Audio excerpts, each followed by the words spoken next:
उत्साह जोरात आहे, पण मला आधीच आले इथे उशीर झालाय। अजूनही माझ्या 4 सभा बाकी आहेत, कल्याण, डोंबिवली, ठाणा आणि येताना भांडूप। आज मी इथे मुद्दामून आलेलो आहे, कारण 4 दिवसापूर्वी एक गुंड आपल्या ऑफिसमध्ये घुसला होता। त्या गुंडाला इशारा द्यायला आलोय कि तुझी गुंडगिरी सिर्फ 4 दिन की मेहमान है।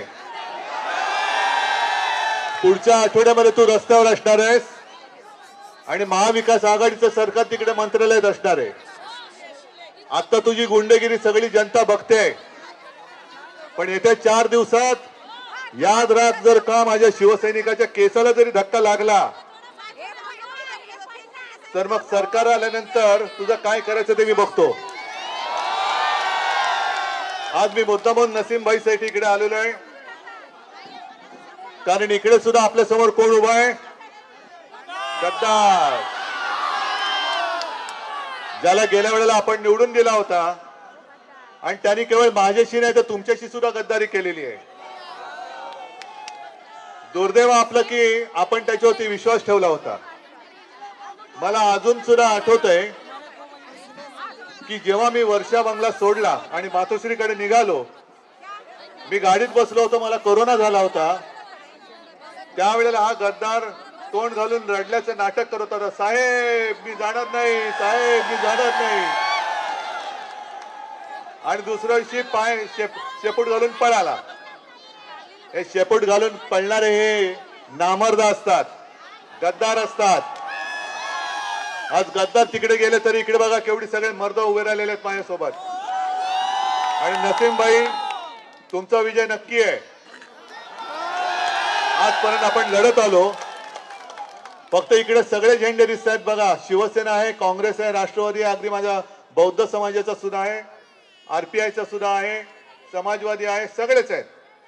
तुम्ही आमदार तर नक्की होणारच, पण निवडून आल्यानंतर ह्या सगळ्यांकडे लक्ष ठेवा। यांच्यावरती कुठेही अन्याय होऊ देऊ नका।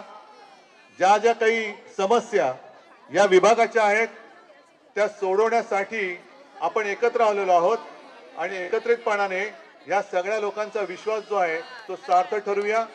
मी आधीच आपल्याला सांगितलं की पुढे कल्याण, डोंबिवलीला पोहोचायचे, आत्ताच तिकडे गर्दी झाले, तुम्ही सुद्धा बराच वेळ थांबलाय, पण सगळेजण मी जे सांगितले ते ऐकणार आहात। शिवसैनिक हा दिलदार आहे, शिवसैनिक कधी पाठून वार करत नाही, दोस्ती केली तो उघड करतो। आणि आता आपली दोस्ती झालेली आहे, कारण आपण सगळे महाराष्ट्र वाचवायला एकत्र आलेलो आहोत, महाराष्ट्र द्रोहांना हाकलवायला आलेलो आहोत। म्हणून सगळ्यांनी न चुकता नसीमभाईंची निशाणी काय, बस हाताच्या समोरचं बटन दाबायचं आणि नसीमभाईला विजयी करायचं, आणि त्याच्या विजयाची जबाबदारी मी आपल्यावरती सोपवतो आणि तूर्त आपली रजा घेतो। जय हिंद, जय महाराष्ट्र।